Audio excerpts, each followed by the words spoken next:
may wonder why the flower. This is in honor of the father of all laws and codes, Hammurabi, king of Babylonia, who lived 2000 BC, and whose wisdom has descended to us in a number of ways. One through the Justinian Code that followed, one through the English Bill of Rights, the Common Law of England, and the American Bill of Rights. They are all derived essentially from a code established 4,000 years ago. Most people don't realize this, and they also do not realize the tragedies that have separated the original from the present time. The code has been so mutilated that it is difficult to recognize it in these days. But in the original, it was really a document that should be restudied very soon by those interested in improving the general conditions of mankind. Hammurabi was a man of his day. He was a very powerful monarch. He was a ruler over several nations, most of them in the valley of the Euphrates. His original code was in cuneiform. It has been lost. It was variously transcribed in early times, and one or two of these translations and transcriptions have descended to us. I think one of the most important things in the code was his division of human society into three essential groups with the corresponding and appropriate responsibilities. He used the term aristocracy to represent the privileged class of people, the wealthy, the powerful, and the influential. He used the term the citizenry for all levels of people working in professions, art, crafts, and trades. And he used the idea of serfs or slaves for those of more humble estate. But the first thing that he did was to make this sound strange, but upon a second thought to realize how neatly he had phrased the circumstance. His law was this: the class with the greatest authority had the greatest responsibility. Also, the sins of the great were much more dangerous and deep and terrible than the sins of the lowly.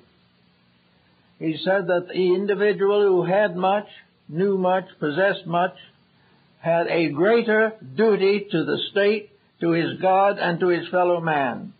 And if he committed a crime, his punishment should be much greater than that bestowed upon the humble.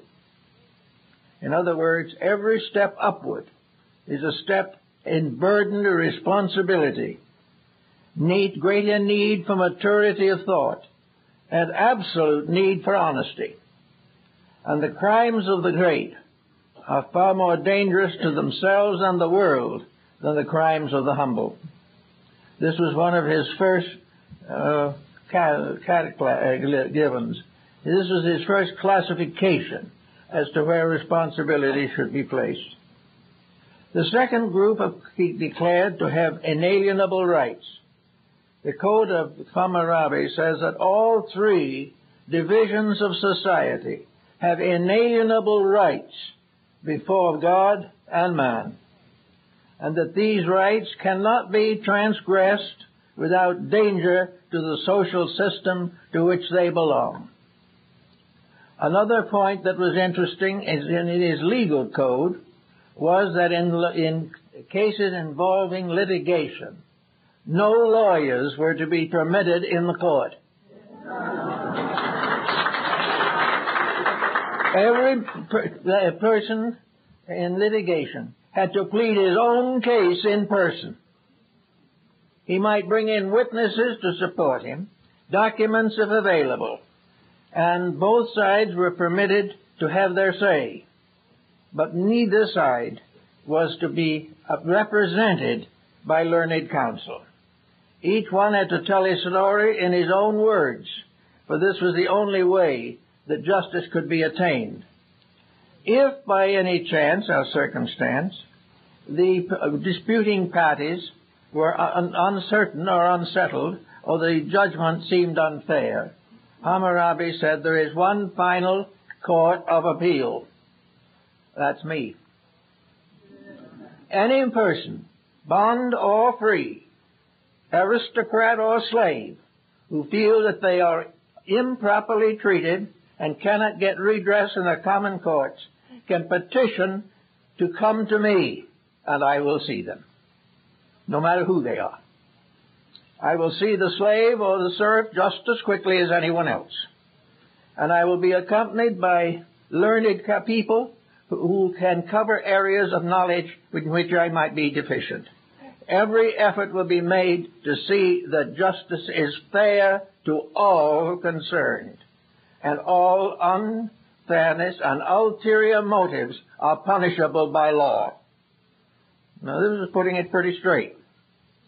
Then, of course, he had, in those days, it was perfectly proper and considered right to keep slaves. Now came the rights and privileges of slaves. They had inalienable rights that could not be transgressed. They had the right of being treated reasonably, fairly, pleasantly for their entire period. They had the right to petition against any injustice. They had to have good living conditions, good food, proper opportunity to grow, and if they wanted education, it could be granted to them, if they wanted it. If a slave became obviously superior to his position, the state could purchase him and free him. If it did not do that, the master of the slave was invited to donate him to the state. He was then put in school, educated and taught in whatever the branch of learning he was naturally inclined to, and made an equal to all other men. There was no such a thing as a slave who could be mistreated in any way. He had to be regarded as a person. He had to be given all necessary care and attention. And if he desired education, cultural advantage, or freedom of religion, it was granted to him. And for unusual achievements, he was freed. This was the way it was, and he says in the code, or in the commentary on it, that a great many nobles or aristocrats freed their slaves on their deathbed, that is, on the deathbed of the noble. He freed his slaves before he died. He was probably one of the first to bring this point out, and it might be known or mentioned that one of the last acts of George Washington was to free his slaves. That goes back 4,000 years in the literary and cultural history of mankind. Another very important rule, or a part of the doctrine of Hammurabi, was the responsibility of artisans to each other and to the state. When one private citizen cheated another private citizen, he damaged the state, and that was all there was to it. If he did not keep his contracts, if he used inferior materials, if he overcharged, these were not things to be passed over as merely competition. They were subject to punishment. And a house that was badly built and was not up to the proper qualifications as specified and gave trouble could be torn down and rebuilt at the expense of the people who built it. If the carpenters did it, they would have to do it over again at their own expense. Nothing could be promised that was not fulfilled, and the fulfillment had to be according to the promise. There was no need for bonds because the state was the bond for all of it. The state bonded each citizen. If the citizen was right, the state supported him. If he was wrong, the state sentenced him accordingly. Actually, also, there were many other very curious and interesting phases in this problem. One of the phases that I think we are all more or less interested in today with our present problems is the difficulties with families. Actually, the Code of Hammurabi goes right down into the private home of the citizens. In the Code of Hammurabi, women had exactly the same legal privileges as men, could own their own property. When they married, the husband did not have the right to use his wife's property except by a personal request by herself. She had court appeal at any and all time. And if there was a divorce, which could be granted according to the code, under normal circumstances, the children in all cases were placed in the custody of the mother. Also, any properties that she might have in a divorce that she brought to a marriage should be restored to her. There was no way in which a husband could claim his wife's dowry, or a wife could profit by the possessions of her husband if there was a settlement. Each person received back what they started with, and there was no profit whatsoever to be involved from a divorce. This was pretty rigid stuff for 4,000 years ago, but it was something that worked very well as long as it was enforced.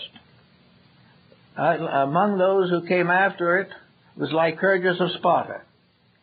He was a code maker of somewhat lesser quality, but with very interesting peculiarities and specialties.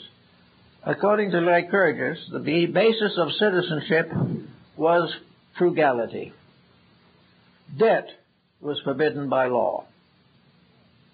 And the individual who overbought himself or placed himself in a position where he had to commit an unreasonable or unlawful act in order to meet his debts was found guilty, first, of his own extravagance and was properly chastised. It was the problem of Lycurgus was to keep people simple, direct, honest, and dedicated to the values and realities of life. The Justinian Code was built very largely upon the Code of Hammurabi. Then we come to another very interesting phase of the whole situation. In 1640, or thereabouts, Lord Bacon's Code for England was more or less officially recorded and stated. Actually, the common law of England was framed by Bacon, and this common law was based solidly upon the Code of Hammurabi. The common law of England took the place of jailment for debt and all this type of thing that had burdened the country for a long time. Bacon also divided the problems of knowledge into three levels: tradition, experience, and experimentation. Now, he said these are the three values upon which a civilization must build. They're taken directly from antiquity. The traditional part of law is in history, and history today is the most ignored phase of human knowledge. We have become so suspicious of the integrities of our historians that we are inclined to ignore the whole subject. Yet history has to be the basis of one very great generality, namely what law is, why it functions, what it is, where it functions. Law is something, as Bacon pointed out, that is universal. Universal law is something that has nothing to do with the narrow confines of a planet. Universal law is the power, principle, and pattern by means of which existence occurs in any phase or on any level. The same thing in existence all the way through, whether it be checked through dimensions or integrities. Therefore, law is finally shown to be what it is by what it does.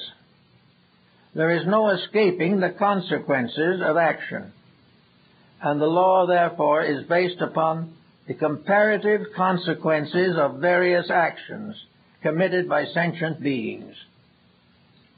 These sentient beings get into all kinds of muddles and puddles, and also get themselves into difficulties, sometimes difficult to escape.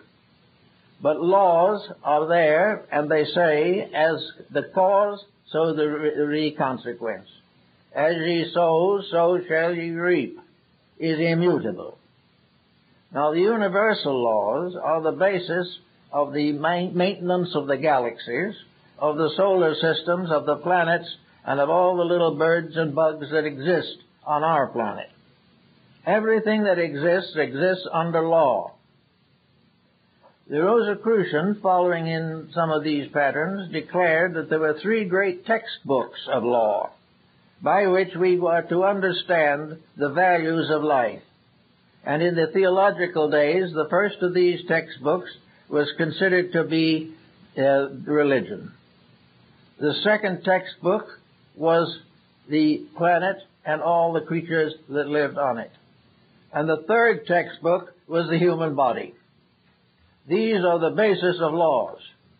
And following Paracelsus, and to a great degree most of the alchemists, we can consider law as applicable to the human body.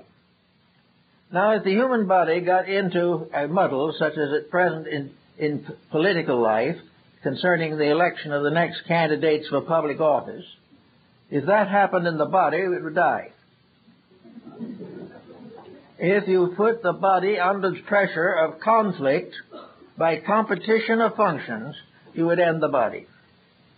It couldn't survive. Yet the body probably has a larger population than China. Probably a larger population than the whole earth put together and some extra earth thrown in. Because each cell, each minute living thing in the human body has, as Hammurabi would have pointed out socially, rights that cannot be violated with impunity. Every particle in space has laws. Its value to the complete pattern depends upon the right administration of those laws. If this little cell is abused and loses the power to function, it is a detriment to the cultural advancement of the total body. So the body becomes a sort of ground to look over in connection with all governments. The body has three suits of government. It has the head, the heart, and the generative system. These must work together. If the heart denies the mind denies the heart, we will have trouble. We have to give to each part of the body its proper due, and teach it through our own mental and moral pressure to keep the rules and keep the laws governing itself. Now we come today into a conflict between natural law and political law. We come into a conflict where justice is not termed in the fulfillment of law, but very largely in the fulfillment of ambition.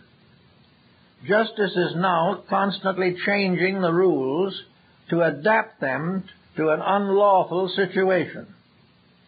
When we get a problem today, we don't go back to the code for the answer.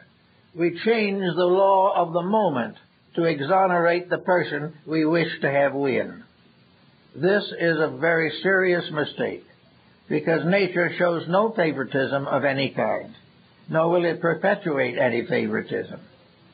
Nature has also given us, however, a reasoning faculty, a power of mind, in order that we may observe and experiment with the rules of life. We know definitely that we are part of something bigger than this little world we live in now. How big this something is, we do not know. But we realize that within it we all live and move and have our being. We know that there are rules that govern the planet's motions, that there are rules that govern the materials inside of the earth. We know there are rules concerning conduct and extravagance and wrong attitudes of all kinds. We know what causes sickness of the mind, the soul, and the body. Yet our present concern is not to prevent this sickness, but to endure it and make rules to prove that the wrong is right. As a result of that, we have now an increasing crime wave such as we have never known before. And the greatest so-called progressive nations are the nations with the greatest industrial scientific advancements are in the deepest trouble. And out of all the wars of the past, and out of all the strategies and all the conflicts of antiquity, we are today nearer to a world war than we had ever been before. We are not doing the things that are right. Therefore, we have to question the procedures which bring them about. We know that whatever is happening is what we deserve.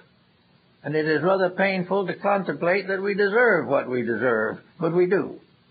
And the only way to change the situation is to take a new relationship with life itself. We've got to begin to realize that we are not here to spend most of our time having fun. We are not here to run each other into bankruptcy. We are not here to dominate other countries. We are not here to compete over religious problems. We are here to live according to natural law, and that natural law is cooperation. It is that we get together and live as one family on one little ball in space. And until we do that, we're going to be in the same difficulties yesterday, today, and forever. We can't get away from this. We're trying everything we can think of. We cannot elect people to be honest for us. We have to be honest for the leaders we elect and support the right ones. We cannot connive people into political positions and then suffer from the consequences of their misdoings. We have to start with our own recognition that we have got to live within our means. And to live within our means to live within the capacities and possibilities of the little ball we live on in space. We have a planet that has limited resources, and we have unlimited ambitions. We have a world in which there is enough, but there is not enough to be wasted constantly. We are gradually catching up to the deficiencies resulting from wanton waste, as Ben Franklin called it, for he said that wanton waste always results in woeful want. And that is exactly the situation we are in. But we are thinking of trying to solve it without changing ourselves. Little and large, we want to have our own private purposes. We want these purposes to be as selfish as we want them to be. If we want to drink ourselves to death, we declare that we have the inalienable right to do so. If we wish to be victims of narcotics, it's too bad, but that is still our right. And we have done nothing, basically, to bring the laws of the political structure into harmony with the laws of nature and the rules and regimes of common sense. This has to change because we have now 4,000 years of written experience, recorded experience, in China, in Egypt, and in Mesopotamia, and for that matter also in the early days and years of our own Western Hemisphere. We know what happens to those who do not keep the rules, and we therefore look out upon the ruin of all the civilizations that have gone before. They have all died from the same cause, luxury and selfishness. They have all abused the natural privileges of life. They have tried to compete with each other. They have tried to lay out their own territories and take on as many other people's territory as possible. All of this has brought every empire on earth to ruin. And in the process of doing so, it has depleted the planet of invaluable natural resources. It has impoverished us and failed utterly to bring us progress. Now we talk about progress in terms of computers. We talk about it in terms of nuclear fission. We wish to have everybody realize that we are going further out into space than we ever did before. But here on this planet, we have millions of people dying from human selfishness. And it's just about time to find out what constitutes success. Success is not getting as much as you can. Success is having enough and using it well and giving the other person a chance. These things we are beginning to learn. But when the time comes where we stand back of the better convictions that are coming to us every day through the mistakes that we are making. Actually, the entire problem of natural law is rounded upon one point. We are here temporarily. Our journey here may be one of many trips, and most of antiquity accepted the doctrine of rebirth. But the point is that this little life that we have now has a limitation upon it. And we are reminded that the Druids of Britain in ancient days made documentary disposal of their goods, leaving their possessions to themselves in the next embodiment, which was a process that finally was negated out because there were no claimants. Therefore, this problem does remain, however. We are here 75, 85, 95, 105 years. We are here on a temporary basis. And yet on a temporary basis, we are trying to build an eternal foundation. We are trying to live every day as though we would live forever. We are trying desperately to create the concept of permanent progress on a level which can never be true. The only things that we can really call progress are the changes within ourselves that give us a greater personal integrity which we can take with us into the future, wherever it may be. We no longer believe in the old doctrines of heaven and hell, but we do believe in cause and effect. And we have to cause the better world if we want it, and if we do not cause it, we will not have it. So we are thinking very much now of how we can do some of these things that are personally necessary. But to do this, we have to refocus our own attention on what is doable and what is useful. We cannot go on as we go, wrongly thinking and badly acting, and continue indefinitely. We are going to run out of planet. We're going to run out of resource. Now, our great abstract hope is that when we get through ruining this planet, we'll find another one that we can move on to. The only one that we've seen yet is worse than this, the moon.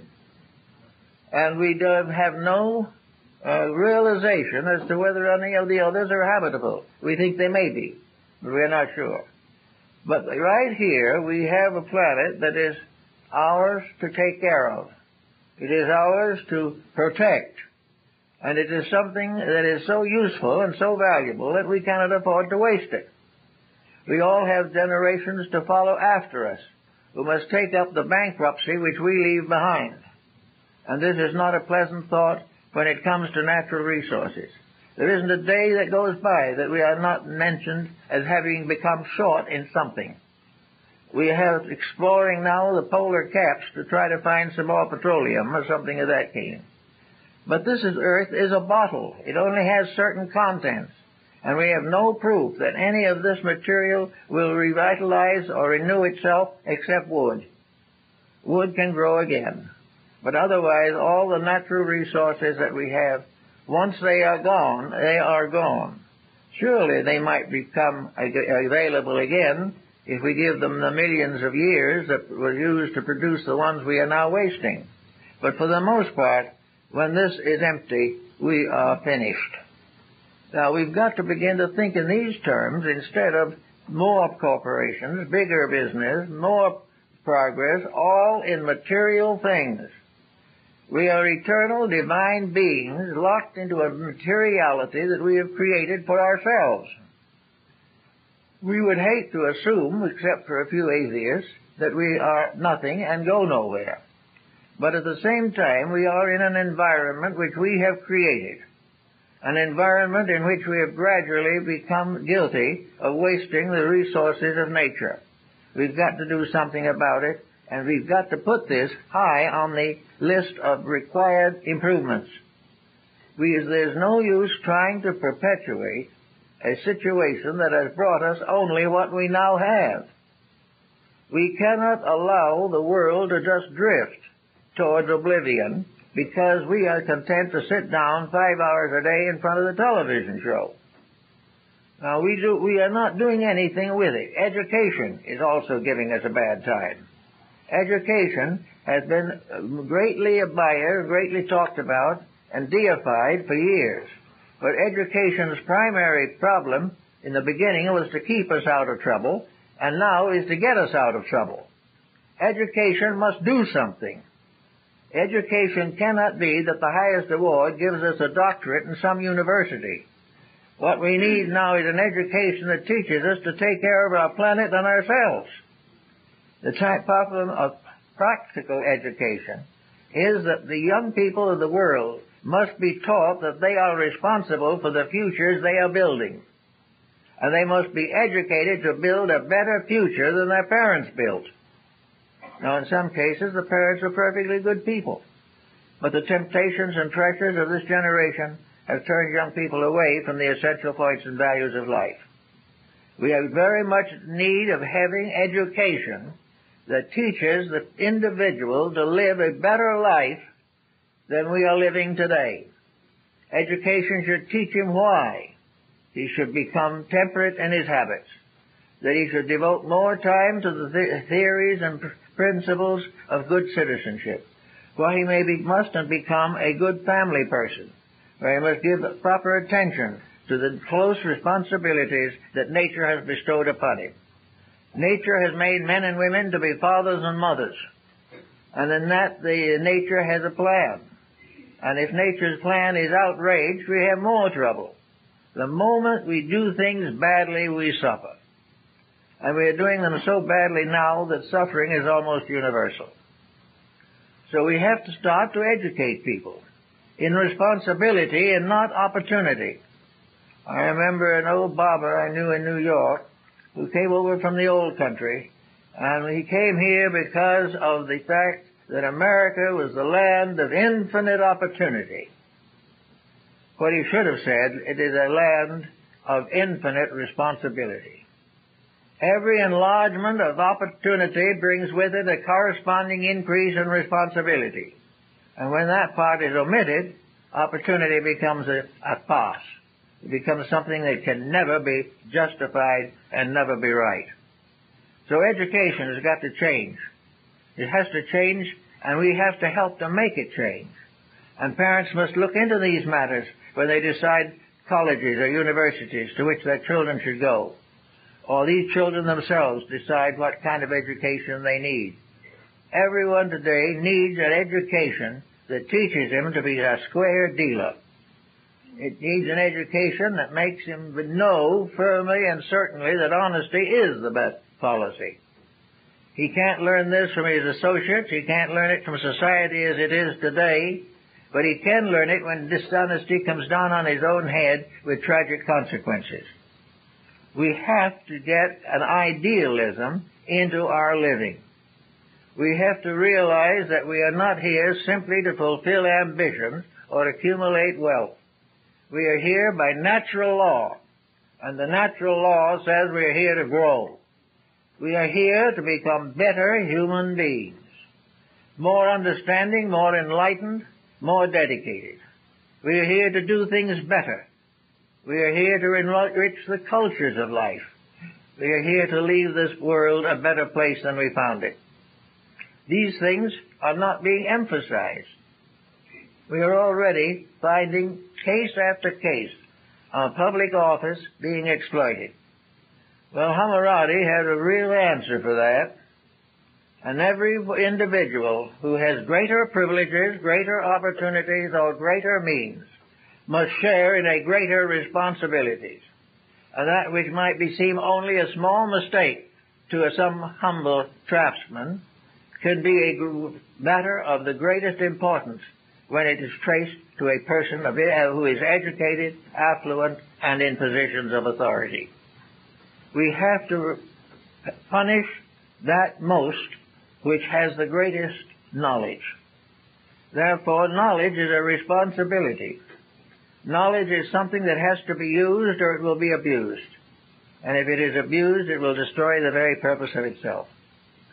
Let's go back with the theologians back in the time of the alchemists and people of this character. They said that the great textbook of nature is of the greatest importance to us all. Paracelsus said, to understand the book of nature, you must walk each one of its pages with your own feet. You've got to be part of it. You've got to learn from it every day. If you want to understand nature, walk in a garden. If you want to understand nature, climb a cliff.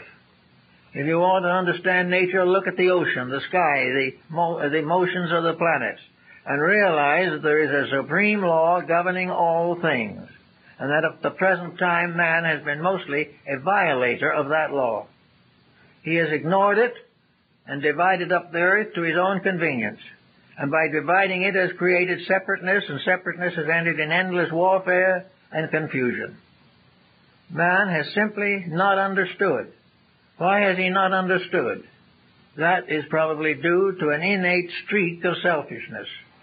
The mind of thinking begins to think of what it can do to profit itself at something else's expense. When this starts in, it goes on age after age, and there is nothing to correct it.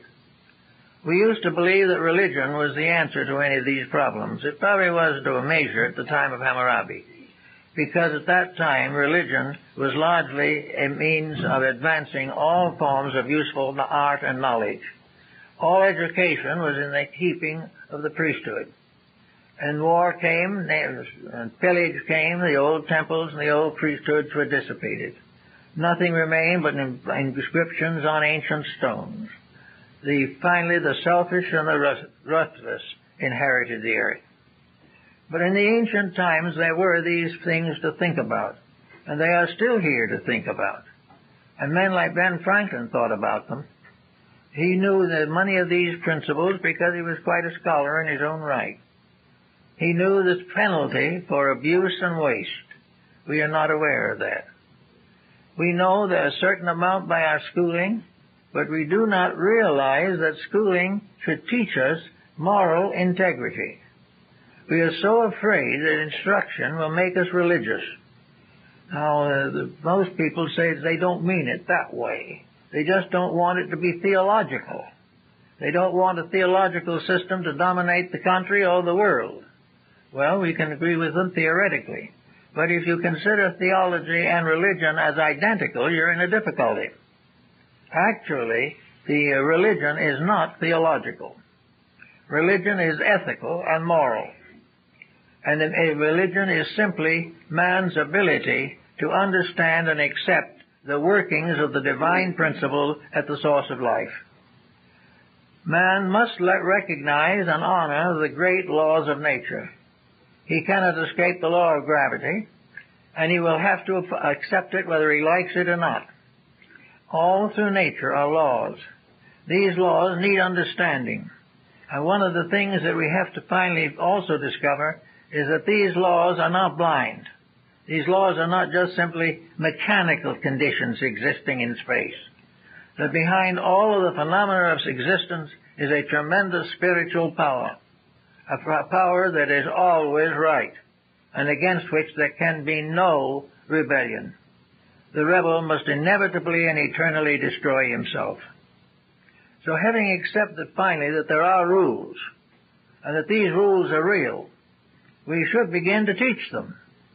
We should make the importance of these rules come home to the young before they wreck their lives with narcotics. These rules should become part of our way of life. They should not be condoned when they are broken. They should be kept, manifested, and applied. We need all this in order to bring about a harmony between the universe as it is and the world as man wants it to be. Man does not want what is best. Man wants what he wants, regardless of whether it is good, bad, or indifference. He does not fight for principle, he fights for personal power. He does not seek the common good, he seeks the supremacy of himself over some adversary or barrier. How are we going to get him out of this kind of thinking? Well, nearly always there has to be some kind of a precedent established. We are going to have to find places where influence in the right direction can be improved and increased. We have to have the emphasis shifted from materialism to idealism. We have to have the individual honored for integrity and not for profit. This type of thing will have to come. Now, how do we know we'll have to come? Well, we're dying for lack of it right now. and we are looking forward with great hope to the future. We believe that in the next generation we're going to have greater emphasis upon the integrities that are important and necessary to our survival. Therefore, we must begin these integrities now. A lot of people are going to have to give up bad habits. Some are going to have to give up neglecting their families. Some of them are going to have to give up unreasonable profits. But unless everything is brought into patterns universally acceptable by nature, we're all in trouble. As long as we think that there's a profit to be taken by getting the oil out of the ground, they're going to have more trouble, because for the profit we're wasting the oil. We say they're not wasting it, we're helping to use all these vehicles. Well, a large number of these vehicles are unnecessary. In the more than that, economy has never been the principal consideration in these matters. It is talked about, but the individual wants the big, the wonderful, powerful, and all this type of thing, and down goes that supply. Now, when it's gone, it's gone. And it's going fast. It doesn't take long for 6 billion people to use it up. And it's already in short supply in many places. We have upset the climate of the planet so badly that now we have droughts where we should have rain, and we have dust storms where we might have snow. These things are due largely to atmospheric pollution and to the use of various chemicals and so forth that are detrimental. Our foods are filled with chemicals, our lives are obsessed with luxuries, and we simply don't care. Now, if we don't care, we won't stay. Something that cares more, some little bug or bee, will take over because we have failed completely to meet the challenge of life. Well, for years, we have had a kind of a little feeling that there were people who understood this, and we're happy to know that there are. We are not all alone in our realization of the facts of life, and many of us who have tried very hard to help to bring about a better day may live to see it. But whatever happens is, we've got to get to work and do it. We've got to make the ideal come true. We've got to realize the reality of a universal truth, a truth that is not a matter of creeds or sects or religious tolerances, a truth which is the eternal way of truth, the way of life, the way of God, the way of nature. And that these ways, all of which finally are one, have to be followed, have to be obeyed, have to be explored, have to be scientifically examined and applied. But we should always be working to find out what nature wants, not what we want. We know what we want. We've had it a long time and are in trouble from having it. But what we really need to know is what nature demands, what the universe knows to be necessary, what life requires. It requires something more than the fulfillment of the endless ambitions of little people. Now, ambitions that are unfulfilled end in neurosis. Unreasonable ambitions will ultimately be unfulfilled, so neurosis becomes widespread. Every time we are frustrated in our misdeeds, we get sicker. Therefore, we have to stop the misdeeds in order to get well. Actually, we are not in a condition where nothing is final and ultimate. As long as the human being will try, as long as he will desperately endeavor to be right in the circumstances of personal and collective existence, as long as he is fair in his weights and measures, there is a good chance that he can restore the world that he wants to have come back to him. He could have happiness and pleasure, but happiness must be harmless. Pleasures must be moderate. And the real integrity of a satisfied life is internal adjustment with truth. Wherever we love, we are drawn together. Wherever we hate, we are separated. Wherever we are suspicious, we divide. We must learn constructive relationships with each other. We must learn constructive relationships with the stranger outside the gate.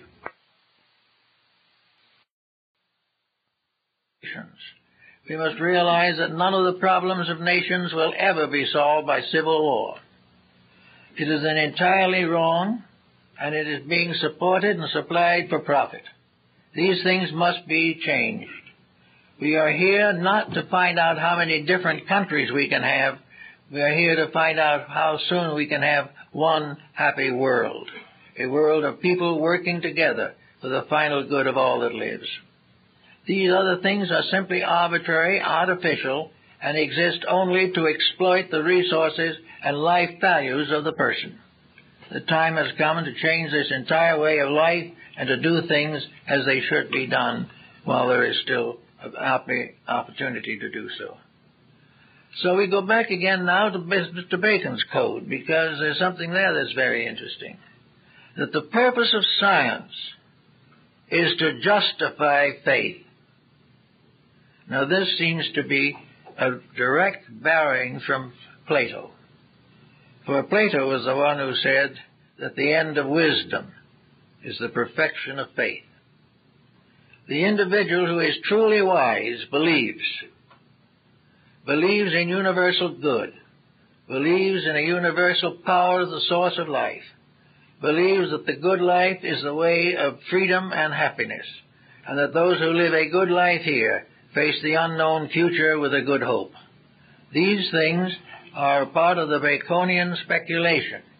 Bacon has been regarded as one of the founders of science, but science is nothing in itself. Science is not fulfilled by discovering holes in space or counting the many stars in the galaxy. Science has as its purpose to build the solid facts underneath our lives, that there is a divine purpose, that there is a universal law, and that it is the duty of science to clarify these facts and to find these laws and help us to live them. That all of these other magnificent, glamorous discoveries only complicate living and furthermore diminish natural resources. We are outgrowing ourselves. We are gaining a certain sense of superiority that we are not justified in. We are not justified in the belief that we are better off than they ever were before, or that we are the noblest creatures ever fashioned. We are only justified to know when we'll do it right, do it honestly, and do it kindly. We are tired of the constant strategies and selfish byways of human thinking. We are no longer interested in gossip. We are no longer interested in all these little selfish smallnesses that have divided humanity since the dawn of time. We are now moving toward the 21st century. We are moving out of 2,000 years of post-Christian problems. We are moving into a new world order of life. We must take into that something besides the old baggage. We cannot afford to take into the new the rubbish of the old. We must take into the new a new dream, a new hope, a new aspiration, a new willingness to sacrifice for principles, a new integrity. Unless we do this, the problems that we face will never be solved. Bacon gives us also another very good and proper way of looking at this. Actually, every individual's personal life is an action of divine law. The individual's own personal existence is his most immediate spiritual experience. It is his most immediate opportunity to grow, to correct the mistakes of the past, to vitalize the virtues of the future. Therefore, to the degree that we reorganize our own lives and thinking, to the degree that we become better people ourselves, to that degree we keep trust with the future and keep faith with the integrities of life. It is a marvelous thing to view the galaxy, as we do even at night in the sky. The telescopes make us more detailed knowledge, but the real facts on the telescope is unnecessary. There we are, on a little ball in the midst of an infinite distribution of worlds. Worlds beyond measure, worlds beyond concept, worlds beyond the measures of time or place. Here we are, orphans, so to say. There is no physical connection between us and all these other worlds, but inside of us, we are part of all of them. There is an internal connection, an eternal connection, by which life is united to life wherever it is. Whatever it does, it is part of all. It is perfectly possible for us to become citizens of space while we're still sitting here on this molehill. It is perfectly possible for us to realize the immortality of ourselves, the eternality of ourselves, the unending growth of ourselves, even while we are only limited to one little planet. But we must have dreams. We must have ideals. We must have hopes. We must have realizations of the immensity of our own privilege, our own opportunity to be part of something that is going on to the perfection of the law that created it. We must realize that we are citizens of one vast universe, many universes as we see them. We are citizens of eternity as well as of time. We are not only here for a few years, maybe come back again a few dozen times. We are part of eternity and always will be. And as we grow, we will release more of this eternity from within ourselves. We will become greater people. We will become wiser and nobler and more loving. And we will build a world that can endure because there is nothing to wreck it. The only thing that can wreck humanity is humanity. And it's in humanity. Therefore, these things have got to come out and be taught. They've got to become part of the new century, or there won't be any new century worth living in. If we simply push the present problem into some other administration, we are failing completely in the principal purpose for our existence. So we want you to very seriously think about these things and realize the relationship between universal law and the legislative processes of modern society. We elect various officials to various capacities and duties, and we appoint them. We do not know whether they are capable or not. We do not know whether they have the proper integrities that we need or not. We simply elect them because of a poll. We do not know what these people are doing or why. We need representation. We have to have it.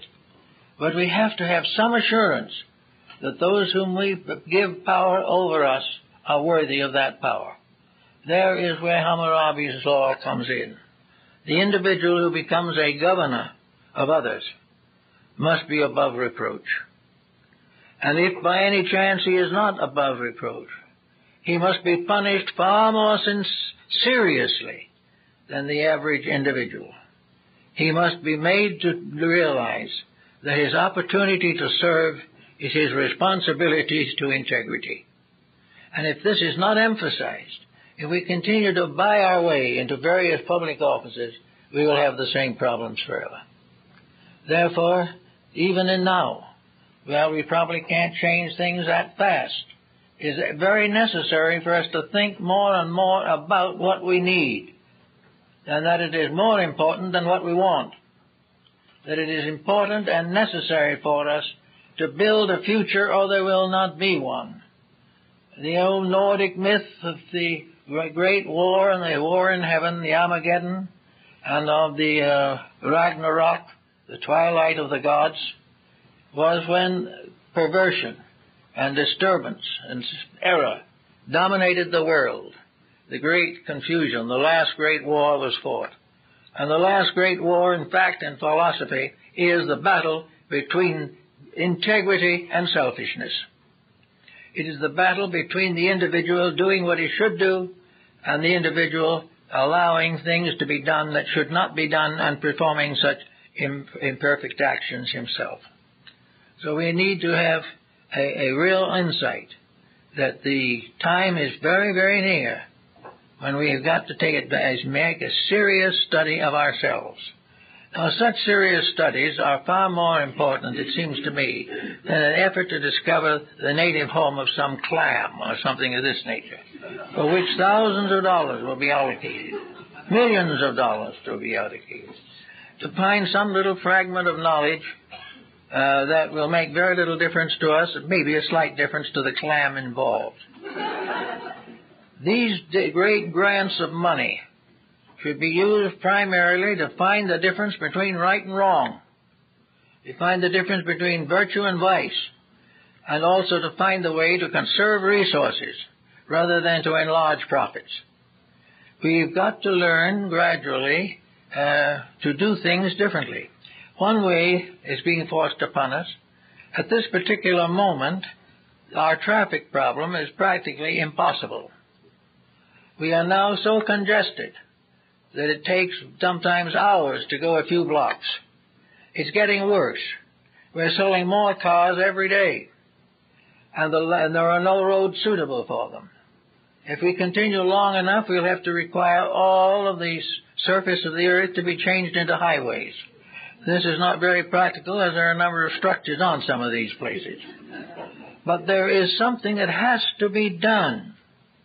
There is no reason why a civilized humanity should work itself into a problem of this kind.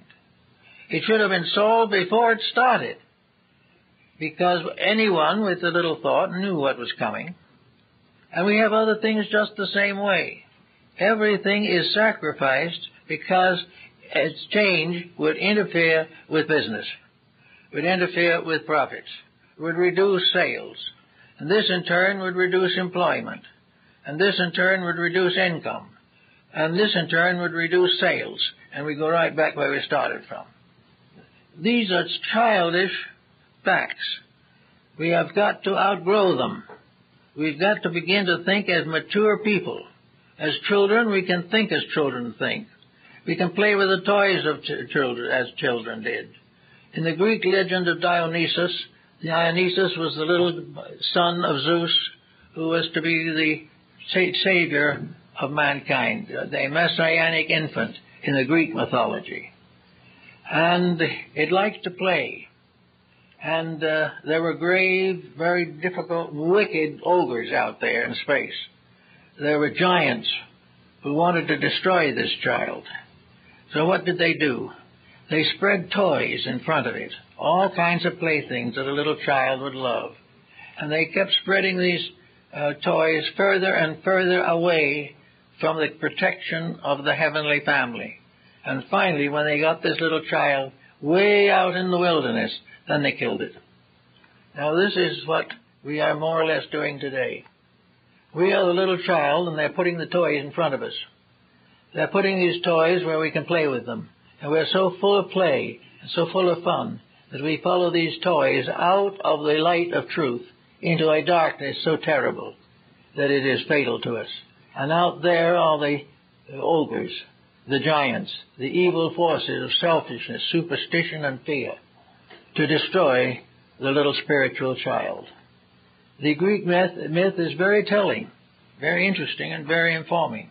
Now we have all the little toys being sprinkled out in front of humanity. We have television, we have radio, we have all the new different types of music and art and literature. We have all kinds of recreations. We have everything you can think of on the level of children.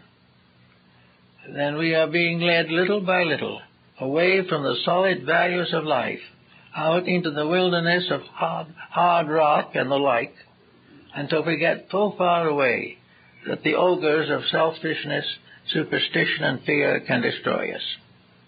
It's a good message coming down from about 2500 BC, about 2500 years ago. We are all following toys, collecting toys. They're making more expensive toys for us every day. And we have to do everything we can possibly think of in order to get money enough to buy the toys.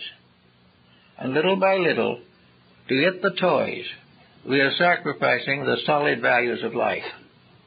We want just fun, but there can be no fun in a shattered and broken world. We have to put it together as soon as we can. And to put it together, the first step is ourselves. Now, of course, there's a very valuable point in this. We may not be able to change other people, but once we have changed ourselves, we have made an important, lasting contribution to good. The growth that we make goes with us beyond the grave. The toys are broken and thrown away. The body is cast off. But the soul, with all that it has learned and known and loved and thought that was real, that goes on. We are building eternal values in ourselves, and these in turn become part of the eternal value of humankind. Each individual, when they begin to discipline themselves, he begins a new career that goes on forever. Once discipline becomes valued and accepted, the individual discovers the joy of doing things right, the joy of obedience rather than disobedience, and no longer considers truth as a limitation upon happiness. It is not. It is the source of the fulfillment of all real happiness. So little by little, we can gradually come to see that there is an interval between the divine plan in which we live and the human systems which we have created to avoid the responsibilities of our true purpose. Practically everything we are doing now is to help us to escape the things that are necessary. We reject them because they are not according to our present choice. We do not want to think. We do not want to waste our time growing. We want to have fun right now. When you do that to the body, you have a sick body. When you do that to a country, you have a sick country. And when all the world gathers together and does it, we have a sick world. Now, sickness is a rate of vibration. All things are. Integrities are rates of vibration. And even one single spark of light somewhere on the planet continues to shine. There's a wonderful saying, there's not enough darkness in all the world to hide the light of a single candle. So that there is not one single individual growing up and becoming better who is not contributing to the complete renovation of civilization. The little lights get more common. The procession of candles increases, and little by little, the light of the soul obscures the problems or fulfills the needs that we have, to cover that which has been obscured by darkness. So we have the right to become part of a little procession of light bearers that goes on getting a few new members every once in a while. And little by little, this great procession of the light goes out not only here, but off into space to make a better forever for us to all look forward to, which is something rather good if you get it in the proper way. There is something, therefore, to be said that one kind deed is never lost. One kind thought is never lost. These vibrations add up. And all the reservoirs of good in nature are nourished just as the reservoirs of bad are overflowing. The vibratory problem has been taken up in India very strongly by a number of leaders. That all of the vibrations of those who are dedicated, these little sparks of integrity, all come together. All that is good mingles with all that is good. The two candles may be of a different faith or a different race, but they can come together in peace and harmony. Therefore, there is always a unifying process in truth and a dividing process in evil. In evil, there is no comradeship. There is no relationship that can build. This is why we cannot hope to build an evil world or be afraid we're going to have one. That which is wrong cannot meet and mingle other things that are wrong. The crimes of one person cannot be nullified by the crimes of another. Actually, there is no possible way of evil becoming immortal. There's no way of it becoming eternal, because evil hates itself, and evil in each individual fights evil in all other individuals, whereas the good in one finds joy in the good of another. So good is forever building, and evil is forever tearing down the very processes of itself. But evil, in tearing itself down, brings down civilization after civilization that somewhere along the line has dedicated itself to evil. When this happens, the problem goes on forever. But we now have very good hopes. Things look a little better than they did. There's a danger, as Emerson might say, that God has let loose a thinker or two. That there is a tendency at this time to more and more recognize the need. There is only one more step that is necessary, and that is that those who realize what is necessary, what must be done, must prepare themselves to do it. It is not enough to know that change is needed. We must know what kind of change and how it is going to be brought about. We must have the training to recognize the difference between change and progress. That things can change without getting much better, but they can also be always changed for the better. We have to have the necessary skills to express and dominate and apply the principles that we know to be necessary. We must therefore not only become dedicated, we must become informed. We must know the truth before it can make us free. We must understand wisdom before we can simply vote for it. We've got to know the things that have to be done. We have to not only dedicate our lives to searching for realities, but we must learn how to use them if we find them. We have to find out how to apply them to the immediate problems of personal life. Great political change is inevitable, and it is coming through a mass motion of the politically unfavored. There are many different things that are going to happen. Among other things, some of those things that happen are going to be unpleasant for us too, because most people have become too set in their comforts. They would rather be like the dragon that was guarding the treasures of the Nibelung in the story of Siegfried. When Siegfried annoys the dragon roars out loud, says, "Let me sleep." So it died, guarding its treasure. And we don't want to be disturbed. If things with the individual are reasonably possible, he never has known them to be good, but they become accustomed to them. He may not have the courage to make the changes that are needed. Some people who will consider themselves a little above the average will be disturbed. But this disturbance is for the better. For everything that happens to shake us out of this lethargy that we have fallen into will be of permanent value to all concerned. We know definitely that there is nothing that lives that is not eternal. There is nothing real that can die. There is nothing real in our own composition that is going to die. There is only a change of worlds, and there is a change of bodies, and if we are sincere and intelligent people, every change will be for the better.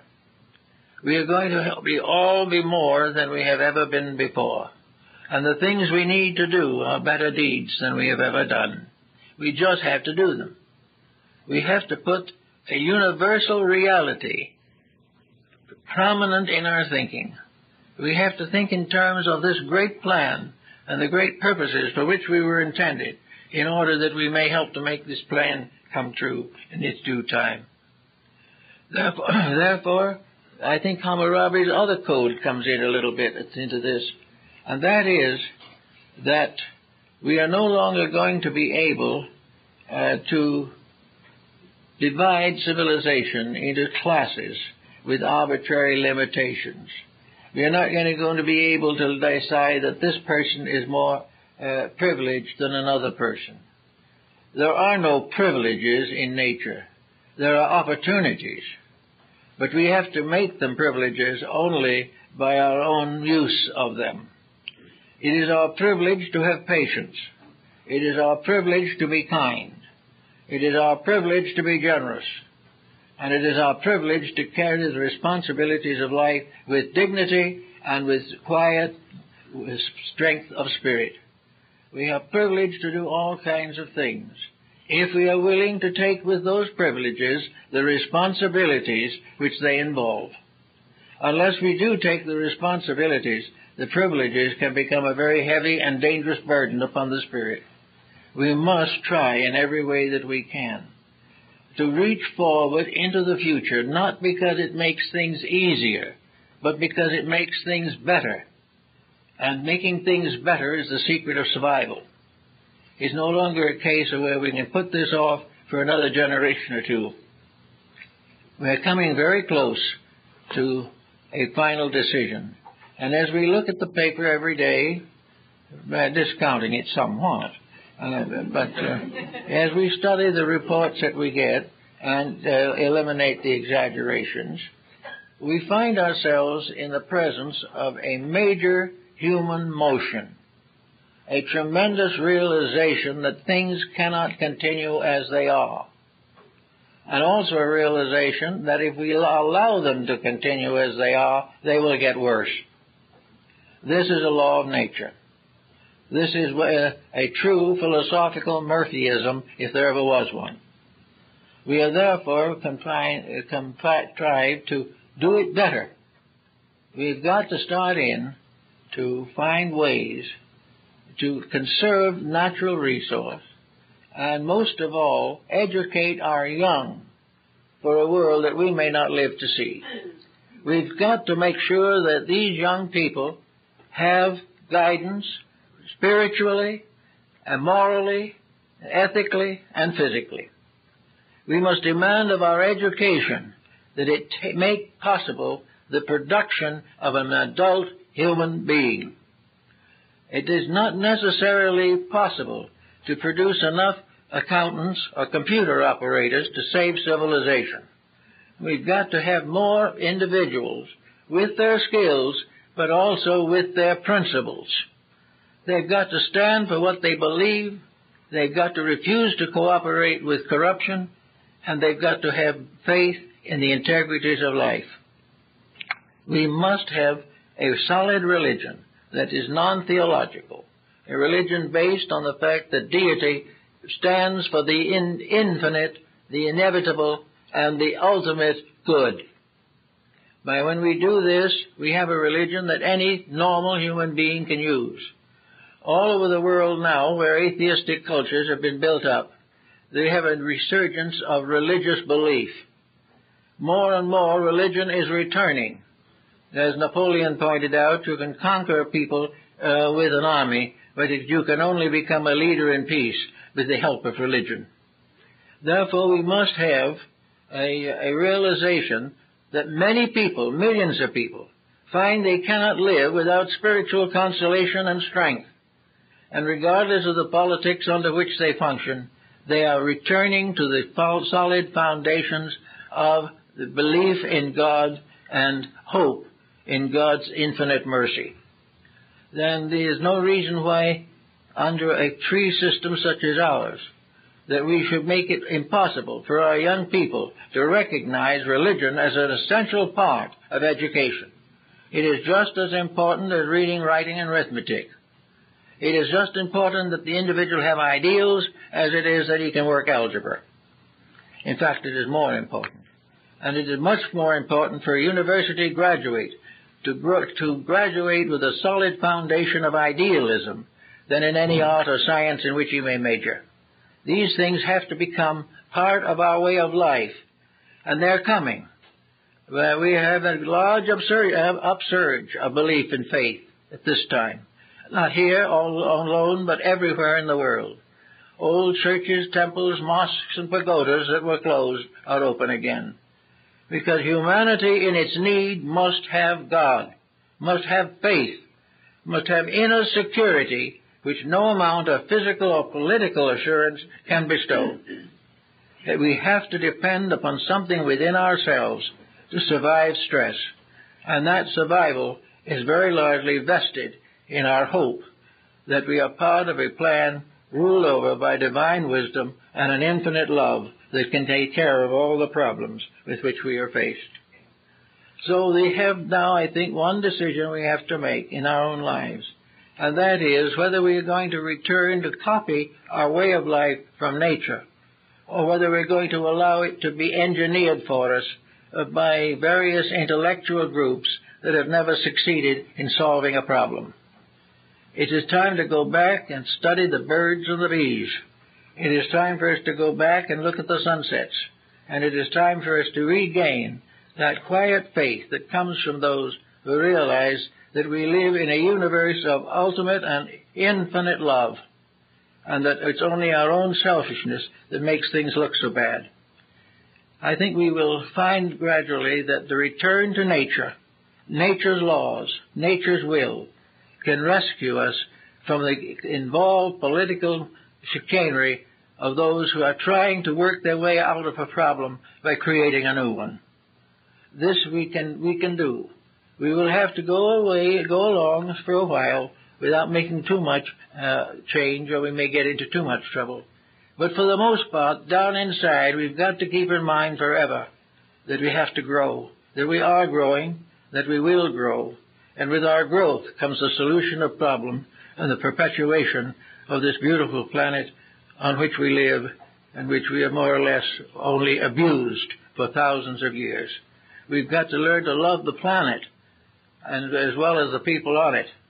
We've got to learn to love the laws that have given us a beautiful world, and we must dedicate ourselves once more to making this world as beautiful as we received it.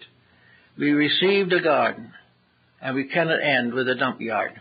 We've got to learn to restore that garden, and in so doing, fulfill the destiny for which we are naturally intended. Thank you very much.